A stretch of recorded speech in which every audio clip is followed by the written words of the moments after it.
En Corée du Sud, à cause d'une consommation excessive de kimchi, un virus terrifiant s'est soudainement propagé. Les personnes infectées ont commencé à se transformer en toutes sortes de zombies. Yeon-soo s'est réfugié chez lui, sans manger quoi que ce soit pendant 3 jours entiers. Alors qu'il était sur le point de ne plus tenir, il se souvient soudain qu'il reste une boîte de ramen devant sa porte. Il rassemble alors son courage et ouvre la porte avec précaution. Et comme il l'espérait, il aperçoit immédiatement les ramen posés juste devant chez lui. Mais avant même d'avoir le temps de se réjouir, un terrible incident se produit. Un zombie surgit soudainement et défonce complètement le cadre de la porte. Yeon-soo se couvre rapidement la bouche et se cache au sol, terrifié à l'idée de faire le moindre bruit, car ce zombie a la moitié du crâne arraché. Pourtant, son ouïe est incroyablement développé. Lentement, Yeon-soo tend la main pour attraper un bâton au sol afin de se défendre. Mais à ce moment-là, le zombie se retourne doucement vers lui. Heureusement, la diffusion de Parker attire son attention. Ce monstre possède des bras capables de s'étirer à l'infini. Yeon-soo est tellement terrifié qu'il peine presque à respirer. Heureusement, le zombie finit par sortir lentement de la pièce. Le lendemain, Yeon-soo se réveille et découvre que le monde extérieur est devenu un véritable enfer apocalyptique. Pire encore, son nez commence à saigner. C'est un signe évident que son corps est en train de muter.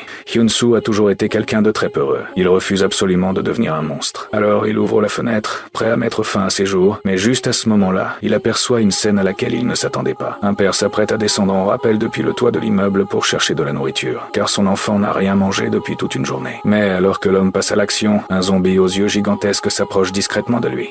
Yeon-soo crie immédiatement pour l'avertir du danger. L'homme remarque la créature aux grands yeux, mais pris de panique, il perd l'équilibre et tombe. Le monstre avance lentement vers la fenêtre. Yeon-soo referme aussitôt la fenêtre, terrifié à l'idée d'être découvert. Pourtant, les cris des 2 enfants qui demandent de l'aide en bas résonnent sans cesse dans sa tête. Alors que le frère et la sœur sont sur le point de perdre tout espoir, un écran d'ordinateur tombe soudainement depuis l'étage supérieur. Yeon-soo ne peut plus rester là sans rien faire. La créature aux grands yeux devient folle de rage, fonce vers lui et explose la fenêtre d'un seul coup. L'instant suivant, son corps s'enroule autour de Yeon-soo. Sa force écrasante comprime son corps et lui arrache presque tout l'air des poumons. Alors qu'il est sur le point de mourir, un coup de feu retentit soudainement. Le monstre aux grands yeux est tranché net en deux. Ses yeux perdent immédiatement toute leur lumière. Yeon-soo regarde dehors et découvre un vieil homme tenant une arme étrange. Le vieil homme lui demande s'il veut sauver les 2 enfants qui se trouvent en bas. S'il veut vraiment les sauver, il doit venir le retrouver dans sa chambre. Mais Yeon-soo découvre rapidement que le véritable corps du monstre aux grands yeux n'est pas mort et qu'il se relève à nouveau. À cet instant, Yeon-soo décide qu'il ne peut plus fuir. Il prend son arme de fortune qu'il a fabriquée lui-même et sort courageusement de chez lui. C'est le moment le plus courageux de toute sa vie.